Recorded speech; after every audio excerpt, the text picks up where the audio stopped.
Break ನಂತರ left right and ಸೆಂಟರ್ಗೆ ಮತ್ತೊಮ್ಮೆ ಸ್ವಾಗತ. ಅನಿಲ್ ಅವರು ಕಾಂಗ್ರೆಸ್ನಿಂದ ಇದ್ದಾರೆ. ಅನಿಲ್ ಅವರೇ, ಒಂದು ಲಾಜಿಕಲ್ ಪ್ರಶ್ನೆಯನ್ನು ಕೇಳಿದ್ರಿ. ಉತ್ತರ ಭಾರತದಲ್ಲಿ ಬಿಜೆಪಿ ಸ್ಯಾಚುರೇಷನ್ಗೆ ರೀಚ್ ಆಗಿಬಿಟ್ಟಿದೆ, ದಕ್ಷಿಣ ಭಾರತದಲ್ಲಿ ಅನ್ಕೊಂಡ ಮಟ್ಟಿಗೆ ಪಿಕಪ್ ಇಲ್ಲ ಅಂದಮೇಲೆ 370 ಹೆಂಗೆ ಬರುತ್ತೆ ಅಂತ. Very well received. ಅದು ಕರೆಕ್ಟ್, ಅದು ನಿಮ್ಮ ಥಾಟು. ಹಾಗೆ ಈ ಸರ್ವೆ ಸುಳ್ಳಾಗುತ್ತೆ ಅನ್ನೋದಕ್ಕೆ 3 ಕಾರಣ ಹೇಳಿ ನನಗೆ. ಇಲ್ಲ, ಕಾಂಗ್ರೆಸ್ 120 ದಾಟುತ್ತೆ, 150ಕ್ಕೆ ಬರುತ್ತೆ, ಅಥವಾ ಸಿಂಗಲ್ ಹ್ಯಾಂಡೆಡ್ಲಿ ಮೆಜಾರಿಟಿ ಬರುತ್ತೆ, ಇಂತಿಂಥ ಕಾರಣಗಳಿಗಾಗಿ. ಸರ್, ಒಂದು ಪಾಲಿಟಿಕ್ಸ್ ಒಳಗಡೆ 2 months is a very long time. ಅವ್ರಿಗೂ ಲಾಂಗ್ ಟೈಮ್ ಅಲ್ಲ, ಅಫ್ಕೋರ್ಸ್. ಅಂದರೆ ಲಾಂಗ್ ಟರ್ಮ್ ಅಂತ ನಾನು ಯಾಕೆ ಹೇಳ್ತಾ ಇದ್ದೀನಿ ಅಂದರೆ, ನಾವು ಒಂದು ಪಾರ್ಲಿಮೆಂಟ್ ಸೀಟನ್ನು ಗೆದ್ದಿದ್ದೀವಿ. ನಮ್ಮ ಮುಂದೆ ಇರುವಂಥದ್ದು 27 ಸೀಟು. ಅವರು 27 ಗೆದ್ದಿದ್ದಾರೆ, ಅವ್ರ ಮುಂದೆ ಇರುವಂಥದ್ದು 1 ಸೀಟು. ಅಂದರೆ ಅವ್ರು ಔಟ್ ಮಾಡ್ಕೋಬೇಕು. ನಾವು 27ರಲ್ಲಿ ಎಷ್ಟು ತಗೊಂತೀವಿ ಅನ್ನೋದ್ರ ಬಗ್ಗೆ ನಮ್ಮ ಕ್ಯಾಲ್ಕುಲೇಷನ್ ನಡೀತಿರೋದು. In case even if we are crossing 15, that means we are 303 minus 15. Please understand.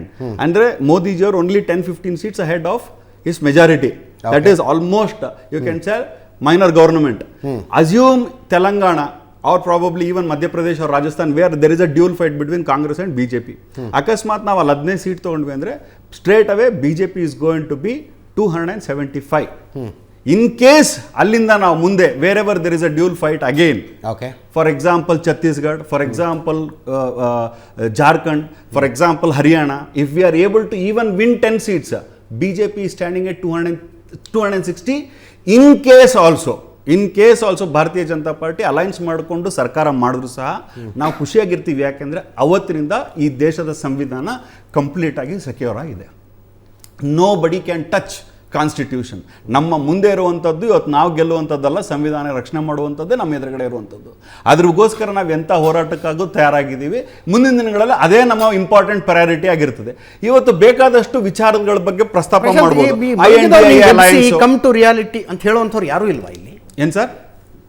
Come to reality ಅಲ್ಲ, ನನಗೆ ಕೇಳಬೇಕು. ಪ್ರಶಾಂತ್ ಈಸ್ ಅ ನ್ಯೂಟ್ರಲಿಸ್ಟ್, ನನಗೆ ಕೇಳಬೇಕು. ಕಮ್ ಟು ರಿಯಾಲಿಟಿ ಅಂತ ನಮಗೆ ಹೇಳಿ. ನೀವು ನನಗೆ ಹೇಳ್ತಾ ಇದ್ದೀರಲ್ಲ, ಈಗ ರಾಜಸ್ಥಾನದಲ್ಲಿ 15 ಸೀಟ್ಗಳನ್ನು ಹೆಚ್ಚುವರಿಗೆ ಅಲ್ಲ, ರಿಯಾಲಿಟಿ ನನಗೆ ಹೇಳ್ತಾ ಇದ್ದೀರಲ್ಲ. ಸರ್, ಒಂದು ನಿಮಿಷ. You are talking about the reality. Bharatiya Janata party 2 seat ಇತ್ತು, ಯಾರ 303 ಸೀಟ್ ಬರ್ತಾರಂತೆ. ರಿಯಾಲಿಟಿ ಬಗ್ಗೆ ಯೋಚನೆ ಮಾಡಿಲ್ಲ. ಪಾಲಿಟಿಕ್ಸ್ ನ ಏನು ಹೇಳಕ್ಕಾಗಲ್ಲ. 400 ಸೀಟ್ ತಗೊಂಡಂತ ಕಾಂಗ್ರೆಸ್ 55 ಸೀಟಿಗೆ ಬರುತ್ತೆ ಅಂತ ಹೇಳ್ಕೊಂಡಿದ್ರೆ ಅದು ರಿಯಾಲಿಟಿ ಅಲ್ಲ. ಪಾಲಿಟಿಕ್ಸ್ ಒಳಗೆ there is nothing such called fix result. Fix result ಆಗಿದ್ರೆ ಚುನಾವಣೆ ಆಗಬೇಕು. ಕನ್ಕ್ಲೂಡಿಂಗ್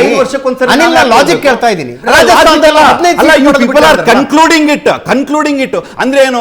ಭಾರತೀಯ ಜನತಾ ಪಾರ್ಟಿ 400 ಸೀಟ್ ಬಂದ್ಬಿಡುತ್ತೆ, 370 ಸೀಟ್ ಬಂದ್ಬಿಡುತ್ತೆ. ಈ ಟೋಟಲ್ ಕರೆಕ್ಟ್ ಆಗಿರುತ್ತೆ ಅಂದ್ರೆ based on what are you talking about? The size of 50% ಜನರ ಹತ್ರ ಹೋಗಿ ಒಪಿನಿಯನ್ ಪೋಲ್ ಕೇಳಿ. ನಾನು ಪ್ರಶ್ನೆ ಕೇಳ್ತಾ ಇರೋದೇನು? ರಾಜಸ್ಥಾನದಲ್ಲಿ 15 ಸೀಟ್ ಬಂದ್ಬಿಟ್ರೆ ಯಾರಿಗೆ? ನಿಮಗೆ. ನೀವು ಹೇಳ್ತಾ ಇರೋದು ಅದಕ್ಕೊಂದು ಕಾರಣ ಹೇಳಿ ನನಗೆ. You have raised a valid question. ಈಗ for example let me take Bihar. Let me take an example of Bihar. Let me take an example of Maharashtra. Maharashtraದಲ್ಲಿ ಒಂದು ಇಂಪಾರ್ಟೆಂಟ್ ಡೆವಲಪ್ಮೆಂಟ್ ಆಗಿದೆ. I don't know how many news channels does have awareness about it. ಒಂದು ವಂಚಿತ್ ಬಹುಜನ್ ಸಮಾಜವಾದಿ party ಅಂತ 7% ನಮ್ಮ ಜೊತೆಗೆ vote ತಗೊಂಡಿದ್ದಾರೆ ಮಹಾರಾಷ್ಟ್ರದಲ್ಲಿ. ಆ party Congress ಜೊತೆಗೆ ಅಲೈನ್ಸ್ ಆಗಿದೆ. Today what is the number? 15.95% ಕಾಂಗ್ರೆಸ್ಸಿಗೆ ಇರುವಂಥದ್ದು, ಇನ್ಕ್ಲೂಡಿಂಗ್ ಶಿವಸೇನಾ ಸೇರಿದ್ರೆ we are close to reaching about 39%. 39% ಅಲ್ಲಿ 40 ಸೀಟ್ಗಳಲ್ಲಿ where is the straight fight? There is a straight fight between Bharatiya Janata party and Congress. ಏನಾಗುತ್ತೆ ಅಲ್ಲಿ? ಎಕ್ಸಾಂಪಲ್ 2 ಬಿಹಾರ್ ಅಲ್ಲಿ ನಿತೀಶ್ಗೆ ಇದ್ದಂಥ ಕ್ರೆಡಿಬಿಲಿಟಿ ಅವತ್ತು ಏನಾದ್ರು ಉಳ್ಕೊಂಡಿದೆಯಾ ಅನ್ನೋದು ಪ್ರಶ್ನೆ. ಅಟ್ ದ ಸೇಮ್ ಟೈಮ್ ಭಾರತೀಯ ಜನತಾ ಪಾರ್ಟಿ ಹೊರತುಪಡಿಸಿ ಕಾಂಗ್ರೆಸ್ಸಿಗಾಗಿರ್ಬೋದು, ಫಾರ್ ಎಕ್ಸಾಂಪಲ್ ತೇಜಸ್ವಿ ಯಾದವ್ಗಾಗಿರ್ಬೋದು, ಕಾಂಗ್ರೆಸ್ಸಿಗಾಗಿರ್ಬೋದು ಒಂದು ಹಿರಿಮೆ ಇದೆ. ಏನನ್ನೋದು ಹಿರಿಮೆ ಅಂದರೆ ಕೆಲಸ ಕೊಟ್ಟರು. The same video is getting paid. Ajit ಏನಂತ ಹೇಳಿದ್ರು ಗೊತ್ತಾ? ಇದೇ ನಿತೇಶ್ ಅವರು ನನ್ನ ಜೇಬಿಂದ ದುಡ್ಡು ಕೊಡಲ್ಲ, ಸಂಬಳ ಕೊಡಲ್ಲ, ಕೆಲಸ ಎಲ್ಲ ಉತ್ಪನ್ನ ಮಾಡೋದಕ್ಕಾಗೋದಿಲ್ಲ. ಇದೇ ಮಹಾಗಠಬಂಧನ ಉದ್ಯಮಗಳನ್ನ ಕೊಡ್ತು. This is point number 2. Point number 3 ಹೇಳ್ತೀನಿ. ಬಿಹಾರದೊಳಗೆ ಇದೇ Chirag Paswan has told Bharatiya Janata party not to have tie up with Nitesh. ಈಗ ಈ ಥರದ ನಾನು ಎಕ್ಸಾಂಪಲ್ ಕೊಟ್ಕೊಂಡು ಹೋದರೆ ಪ್ರತಿಯೊಂದು ರಾಜ್ಯದಲ್ಲೂ there is positive and there is negative. That is the reason ನಾನು ಇನಿಷಿಯಲಿ ಹೇಳ್ತಾ ಇದ್ದೆ 2 months is a very long time. ಏನು ಹೇಳೋಕ್ಕಾಗೋದಿಲ್ಲ. ನಾಳೆ ಇದೇ ಭಾರತೀಯ ಜನತಾ ಪಾರ್ಟಿ ಜೊತೆಗಿರುವಂಥ NDA ಅಲೈನ್ಸ್ನವರು INDA ಅಲೈನ್ಸ್ ಜೊತೆಗೆ ಬರ್ಬೋದು. ಈಗ for example you know what is the mistake that we have done. ಈಗ ಯಾರೋ ನಿರಂಜನ್ ಅನ್ನೋರು ವೆಸ್ಟ್ ಸಾರಿ ನಾಟ್ ನಿರಂಜನ್ ಒಬ್ಬರು ಕಾಂಗ್ರೆಸ್ ಲೀಡರ್ ಒಂದು ಮಾತಾಡ್ತಾರೆ, ಹಂಗಾಗಿ ಮಮತಾ ಬ್ಯಾನರ್ಜಿ ಅದಕ್ಕೆ ರಿವರ್ಸ್ ಇದು ಕೊಡ್ತಾರೆ. ಅದಕ್ಕಿಂತ ಹಿಂದೆ ಏನಾಗಿದೆ, ಪ್ರಿನ್ಸಿಪಲ್ ಅಪೋಸಿಷನ್ ಆಗಿದ್ದಂಥ ಭಾರತೀಯ ಜನತಾ ಪಾರ್ಟಿ ಒಂದು ಸ್ಕ್ಯಾಮ್ ನಡೆದಾಗ ವಾಯ್ಸ್ ರೈಸ್ ಮಾಡಬೇಕಾಗಿದ್ದಂಥ ವಿಚಾರವನ್ನ ಎತ್ಕೊಳ್ಳದೆ ಅವ್ರ ಜೊತೆಗೆ ಮಮತಾ ಬ್ಯಾನರ್ಜಿ ಜೊತೆಗೆ ಅಲೈನ್ಸ್ ಮಾಡ್ಕೊಂತ ಇದ್ರು. ಇವತ್ತು ನಾವು ಎದುರಿಸ್ತಾ ಇರೋದು ನರೇಂದ್ರ ಮೋದಿ ಅವ್ರನ್ನ ಎದುರಿಸಬೇಕು.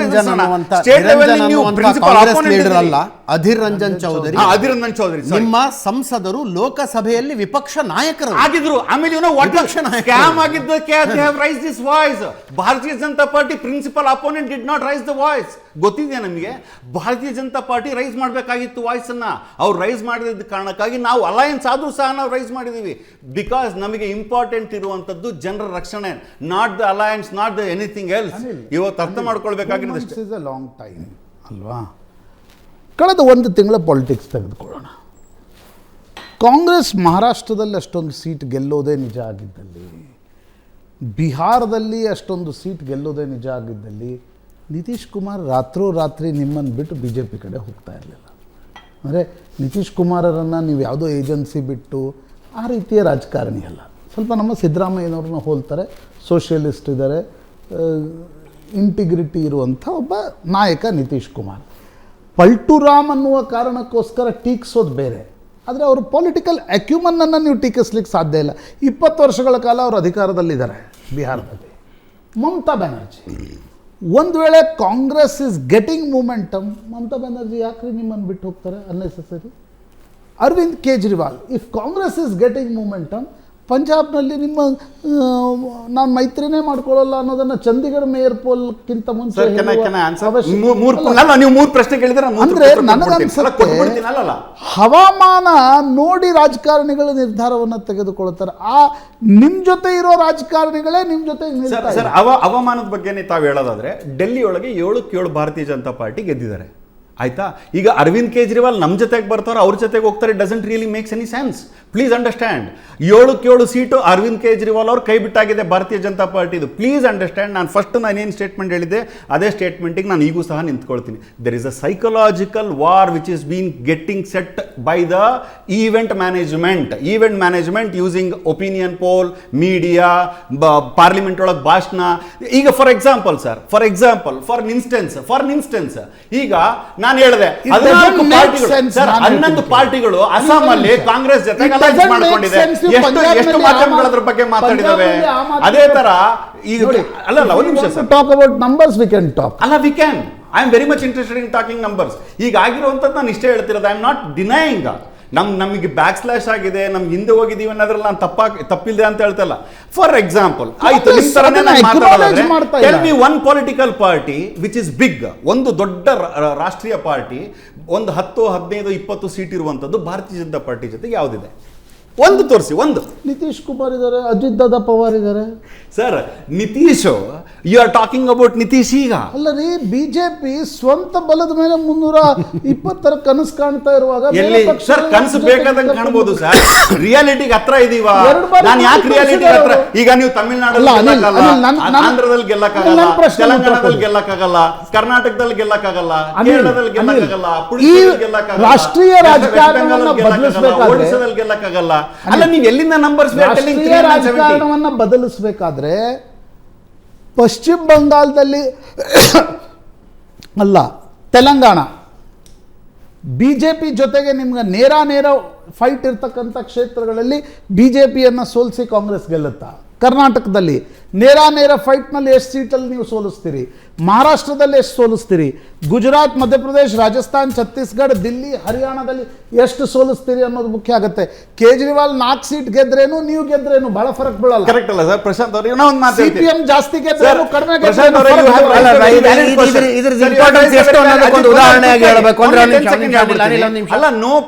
ಸಲ 2019ರಲ್ಲಿ 186 ಕ್ಷೇತ್ರಗಳಲ್ಲಿ ಬಿಜೆಪಿ ಕಾಂಗ್ರೆಸ್ ನೇರ ಫೈಟ್ ಆಗಿತ್ತು. 186ರಲ್ಲಿ ಅವುಗಳ ಪೈಕಿ ಕಾಂಗ್ರೆಸ್ ಗೆದ್ದಿದ್ದು 17 ಕ್ಷೇತ್ರಗಳನ್ನು, ಬಿಜೆಪಿ ಗೆದ್ದುಕೊಂಡಿದೆ. ಅಂದರೆ ಸ್ಟ್ರೈಕ್ ರೇಟ್ ಅಂತ ಕರೆಯೋದಾದರೆ 100 ಕ್ಷೇತ್ರಗಳಲ್ಲಿ ಎಷ್ಟು ಕ್ಷೇತ್ರಗಳನ್ನು ಗೆಲ್ತೀರಿ ಅನ್ನೋದನ್ನು ಸ್ಟ್ರೈಕ್ ರೇಟ್ ಅಂತ ಕರೀತಾರೆ. Strike rate is in single digits for Congress. ಅದು 30, 35, 40 ತನಕ ಸ್ಟ್ರೈಕ್ ರೇಟ್ ಬರದೇ ಹೋದರೆ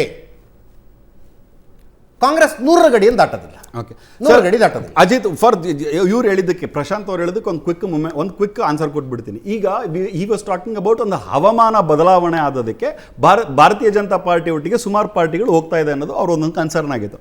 ಜಸ್ಟ್ ಫಾರ್ ದ ಇನ್ಫಾರ್ಮೇಷನ್, ಈಗ ಮಹಾಗಠಬಂಧನ್ ಅಂತ ನಾವು ಮಾಡ್ಕೊಂಡಿವಿ. On papers we were looking very strong in Samajwadi party, Bahujan Samajwadi party, ಆಮೇಲೆ Congress party. But what is the performance? Zero. If you are looking at JDS and Congress in Karnataka, zero. If you are looking at Madhya Pradesh Congress versus Samajwadi party, zero. Technically ಹೇಳಬೇಕು ಅಂತ ದೊಡ್ಡ ದೊಡ್ಡ ಸಭೆಗಳನ್ನು ಯಾಕೆ sir, ಮಾಡ್ತಾರೆ? That's a different topic. ಮಾಡ್ತೀನಿ ನಾನು. ಐ ಆಮ್ ಟಾಕಿಂಗ್ ಅಬೌಟ್ ನೀವ್ ಹೇಳಿರುವಂತ ಪ್ರಶ್ನೆ ಏನು ಅಂತಂದ್ರೆ, ಒಂದು ಪೊಲಿಟಿಕಲ್ ಪಾರ್ಟಿ ಒಂದು ಸ್ಟ್ರಾಂಗ್ ಆಗಿರುವಂತ ಒಂದು ವೇವ್ ಅಲ್ಲಿ ಇದ್ದಾಗ ಬಂದು ಜಾಯಿನ್ ಆಗ್ತಾ ಇದೆ, ಹಂಗಾಗಿ ನಿಮ್ಮ ಅಭಿಪ್ರಾಯ ಏನು ಅಂತ ಕೇಳೋದಕ್ಕೆ ನಾನು ಉತ್ತರ ಮಾಡ್ತಾ ಇರೋದಷ್ಟೇ. ಈಗ ಭಾರತೀಯ ಜನತಾ ಪಾರ್ಟಿ ಸ್ಟ್ರಾಂಗ್ ವೇವ್ ಆಗಿತ್ತು ಅಂತ ಅನ್ನೋದೇ ಆದಾಗಿದ್ರೆ ವೈ ಶುಡ್ ಸಾರಿ ಅದು ಆ ಥರ ಕಾಣಿಸ್ತಾ ಇದೆ ಅಂತ ನೀವು ಹಂಗೆ ಹೇಳೋದಾದ್ರೆ, on papers it is looking good. On papers we were also looking good. On papers Tejaswini madam, we still remember 2004ರ ಲೋಕಸಭಾ ಚುನಾವಣೆ. ವಾಜಪೇಯಿ ಪ್ರಧಾನಿಯಾಗಿದ್ದರು, ಇಂಡಿಯಾ ಶೈನಿಂಗ್ ಕ್ಯಾಂಪೇನ್ ಜೋರು ನಡೀತಾ ಇತ್ತು. ಎಲ್ಲ ಸರ್ವೆಗಳು ಮತ್ತೆ BJP ಮತ್ತೆ NDA ಅಧಿಕಾರಕ್ಕೆ ಬರುತ್ತೆ ಅಂತಾನೆ ಹೇಳಿದ್ವಿ, ಎಲ್ಲ ಸರ್ವೆಗಳು ಹೇಳಿದ್ವು. ಬಟ್ ರಿಸಲ್ಟ್ ಅಜಿತ್, ನಾನು ಯಾಕೆ ಹಂಗಾಗಬಾರ್ದು? ಹೌದು, ನನ್ನ ಪೊಲಿಟಿಕಲ್ ಎಂಟ್ರಿ ಅದು ನಿಜ. ನೀವು ಹೇಳಿದಂಥ ಎಲ್ಲ ಅದು ಸತ್ಯ, ಪರಮ ಸತ್ಯ. ಆಗ ವಾಜಪೇಯಿ ಅವರು ಒಂದು ಹೇಳ್ತಾರೆ, ನನ್ನ ಉತ್ತಮ ಕಾರ್ಯಕ್ರಮಗಳು ನಾನು ಎಷ್ಟೇ ಕೊಟ್ಟರು ಕೂಡ ಅದನ್ನು ರೀಚ್ ಮಾಡೋದಕ್ಕೆ ನನ್ನ ಕಾರ್ಯಕರ್ತ ಸೋತ ಅಂತೇಳಿ. ಅದು ಇವತ್ತಿಗೂ ಕೂಡ ಒಂದು ಪೊಲಿಟಿಕಲ್ ಪಾರ್ಟಿಗಳಲ್ಲಿ ಬಹಳ ಚರ್ಚೆ ಆಗ್ತಕ್ಕಂಥ ವಿಚಾರ. ಅಜಿತ್, ಒಂದು ದೇಶದ ಚುನಾವಣೆ ಅಂದ ತಕ್ಷಣ ಕಾಂಗ್ರೆಸ್ನವರು ಅರ್ಥ ಮಾಡ್ಕೊಳ್ಳುವಲ್ಲಿ ಸೋತಿದ್ದಾರೆ ಅನ್ನೋದನ್ನ ನಾನು ಯಾಕೆ ಹೇಳ್ತೀನಿ ಅಂದರೆ, ಒಂದು ಐಡಿಯಾಲಜಿ ಅನ್ನೋ ಕಾರಣ ಒಂದಿರುತ್ತೆ, ಆಮೇಲೆ ನಾಯಕತ್ವ, ಟೆಸ್ಟೆಡ್ ನಾಯಕತ್ವ, ಮತ್ತೆ ಒಂದು ವಿಶ್ವಾಸ ಇರಬೇಕು, ಒಂದು ರಾಷ್ಟ್ರಾಭಿಮಾನ, ಒಂದು ನಂಬಿಕೆ. ಮತ್ತೆ ನಾನೀಗ ಒಂದು ವೆಹಿಕಲ್ ಚೆನ್ನಾಗಿದ್ರೇನೆ ನೀವು ಹತ್ತೋದಲ್ವಾ. ಆಯ್ಕೆಗಳಿದ್ದಾಗ ಯಾಕೆ ಕಳಪೆ ಒಂದು ವೆಹಿಕಲ್ ಅನ್ನು ನೀವು ಹತ್ತುತ್ತೀರಿ? ಸೊ ನಿಮ್ಗೆ ದೃಢತೆ ಇರುತ್ತೆ, ಇಲ್ಲ ನಾನು ರೀಚ್ ಆಗ್ತೀನಿ ಅಂತ. ಇಂಜಿನು ಚೆನ್ನಾಗಿರ್ಬೇಕು, ಬೋಗಿಗಳು. ಇವತ್ತು ಪ್ರಾದೇಶಿಕ ಪಾರ್ಟಿಗಳು ಅನ್ನೋದು ರಿಯಾಲಿಟಿ. ನ್ಯಾಷನಲ್ ಪಾರ್ಟೀಸ್ ಆಗಿ BJP ವೀಕ್ ಇದ್ದಾಗ, ಕಾಂಗ್ರೆಸ್ ತುಂಬಾ ಸದೃಢವಾಗಿದ್ದಾಗ BJP ವೀಕ್ ಆಗಿತ್ತು. ಇವತ್ತು BJP ಆ ಸ್ಥಾನವನ್ನು ತಗೊಂಡಿದೆ, ಕಾಂಗ್ರೆಸ್ ಇವತ್ತು ದುರ್ಬಲವಾಗಿದೆ. ಆದ್ರೆ ಪ್ರಾದೇಶಿಕ ಪಕ್ಷಗಳು ಆ ಒಂದು ವಾಸ್ತವಿಕತೆಯನ್ನ, ನೈಜತೆಯನ್ನು ಕಾಪಾಡ್ಕೊಂಡು ಬರ್ತಾ ಇದ್ದಾರೆ. ಪ್ರಾದೇಶಿಕ ಪಕ್ಷಗಳು ರಾಷ್ಟ್ರೀಯ ವಿಚಾರಗಳು ಬಂದಾಗ, ತಾವು ಹೇಳ್ತಾ ಇದ್ರು ಸಮ್ಮಿಶ್ರ ಸರ್ಕಾರಗಳಲ್ಲಿ ಏನು ಓರಿ ಏರಿಗೆ ಅಂತ ಹೇಳಿದ್ರೆ ಕೋಣ ನೀರಿಗೆ ಅನ್ನೋಂಥ ಮಾತನ್ನ, ಫಾರಿನ್ ಪಾಲಿಸಿ ಇರ್ಬೋದು, ಅನೇಕ ರಕ್ಷಣಾ ವಿಚಾರಗಳಲ್ಲೆಲ್ಲ ನಾವು 30 ವರ್ಷ ಅದನ್ನು ಅನುಭವಿಸಿದೀವಿ ಸಮ್ಮಿಶ್ರ ಸರ್ಕಾರಗಳದ್ದು. ಇವತ್ತಿನ ಭಾರತೀಯ ಪ್ರಜೆ ಏನನ್ನು ನೋಡ್ತಾನೆ? Already tested leadership Narendra Modi ಅವರ ನಾಯಕತ್ವದಲ್ಲಿ ಪಾರ್ಟಿಯು ಒಂದು ಸದೃಢವಾಗಿ ಚೆನ್ನಾಗಿ ಪರ್ಫಾರ್ಮೆನ್ಸ್ ಚೆನ್ನಾಗಿ ಮಾಡ್ತಾ ಇದೆ, ನಾಯಕತ್ವನೂ ಚೆನ್ನಾಗಿದೆ. ಓಕೆ, ಇದಕ್ಕಿಂತ ಬೆಟರ್ ಇತ್ತ ಆಯ್ಕೆ? ಬಹುಶಃ ಅವ್ರು ಯೋಚಿಸ್ತಿದ್ರೇನೋ, ಅಥವಾ ತಾವೇಳೋ ಅನಾಲಿಸಿಸ್ ಮಾಡೋ ತರ ಕೆಲವು ಸೀಟುಗಳಲ್ಲಿ ಅಭ್ಯರ್ಥಿಗಳು ತುಂಬಾ ಚೆನ್ನಾಗಿದ್ರೆ ವ್ಯತ್ಯಾಸಗಳಾಗಬಹುದು, ಅಥವಾ ಎಲ್ಲೋ BJP ನಮಗೆ ಹೊಂದಲ್ಲ, ಅನ್ಯಾಯ ಮಾಡ್ತಾ ಇದೆ ಅಂತ ಅನಿಸಿದ್ರೆ ಅಲ್ಲಿ ನೆಗೆಟಿವಿಟಿ ಆಗ್ಬೋದು. ಹವಾಮಾನ ಮತ್ತು ಅವಮಾನ ಎರಡು, ಒಂದು ಒಂದು ವೇದಿಕೆಯನ್ನ ಬಿಟ್ಟು ಮತ್ತೊಂದು ರಂಗಕ್ಕೆ ಹೋಗ್ಬೇಕಾದ್ರೆ ಇಲ್ಲ ಅಲ್ಲಿ ಲಾಭ ಆಗ್ಬೇಕು, ಇಲ್ಲ ಅಂದ್ರೆ ನಮ್ಮನ್ನು ಸರಿಯಾಗಿ ನಡ್ಸ್ಕೊಳ್ಳಲ್ಲ ಇರ್ತಕ್ಕಂಥವ್ರೀಗ ಮಾನ್ಯ ದೇವೇಗೌಡರು ಹೇಳ್ತಾ ಇದ್ರು, ನಮಗೆ ಕಾಂಗ್ರೆಸ್ನಲ್ಲಿ ಒಳ್ಳೆಯ ಆತಿಥ್ಯ ಸಿಕ್ಕಿಲ್ಲ, ಒಳ್ಳೆಯ ನಡತೆ ಇಲ್ಲ, ನಮಗೆ ಒಳ್ಳೆಯ ಪರಿಸ್ಥಿತಿ ಇಲ್ಲ ಅನ್ನುವಂತ, ನಮ್ಮನ್ನು ಚೆನ್ನಾಗಿ ನಡ್ಸ್ಕೊಂಡಿಲ್ಲ, ಅವಮಾನಕರ ಅನ್ನೋ ತರ. ಅಥವಾ ಇನ್ನೊಂದು ಕಡೆ ವಾತಾವರಣ ಚೆನ್ನಾಗಿದೆ, ಭಾರತ ಬದಲಾಗ್ತಿದೆ, ಹೋಗೋಣ ಅಂತ ಅನಿಸಿರಬಹುದು. ಅದೇ ತರ ಅವರ ಅಸ್ತಿತ್ವ, ಅವರ ಉಳಿಯುವಿಕೆ ಮತ್ತು ರಾಷ್ಟ್ರದ ಒಂದು ವಿಚಾರದಲ್ಲಿ ಬದಲಾವಣೆಗಳು ಸಹಜ ಆಗ್ತಾ ಇದೆ. ಆ ನಿಟ್ಟಿನಲ್ಲಿ ಇವತ್ತು ಇರ್ತಕ್ಕಂಥ ಆಯ್ಕೆಗಳಲ್ಲಿ BJP ಬಗ್ಗೆ ಟಾರ್ಗೆಟ್ ಮಾಡ್ತಕ್ಕಂಥ ಬಿಜೆಪಿಗಿಂತ ಉತ್ತಮ ಆಯ್ಕೆ ಕಾಣಿಸ್ತಾ ಇಲ್ಲ ದೇಶದಲ್ಲಿ. ಅದು ನಮ್ಮ ಪರಮ ಪ್ಲಸ್ ಪಾಯಿಂಟ್. ಮತ್ತೆ ಮೋದಿ ಅವರು ಎಲ್ಲರಿಗೂ ರೀಚ್ ಇದ್ದಾರೆ, ಅವ್ರಿಗಿದ್ದ ನೆಗೆಟಿವಿಟಿಯನ್ನೆಲ್ಲ ಪಾಸಿಟಿವಿಟಿ ಮಾಡಿಕೊಂಡು ಬಡವರ ಸ್ಕೀಮ್ಗಳಿಂದ, ಬಡವರಿಂದ ಹಿಡಿದು ಬಲ್ಲಿದರವರೆಗೆ ದೇಶಕ್ಕೆ ಬೇಕಾದಂತ ಆರ್ಥಿಕತೆಯನ್ನು ಕೊಡಬೇಕಾದ್ರೆ ಅವರು ಕಟು ವಾಸ್ತವವಾದಿಯಾಗಿ ನಡ್ಸ್ಕೊಂತಿರೋದು. ಅದನ್ನ ಮೆಚ್ಚಿದಾರೆ, ಆ ಆಡಳಿತವನ್ನ ಮೆಚ್ಚಿದ್ದಾರೆ. ಸಣ್ಣ ಬ್ರೇಕ್ನ ಸಮಯ, ಬ್ರೇಕ್ ಮುಗಿಸ್ಕೊಂಡು ವಾಪಸ್.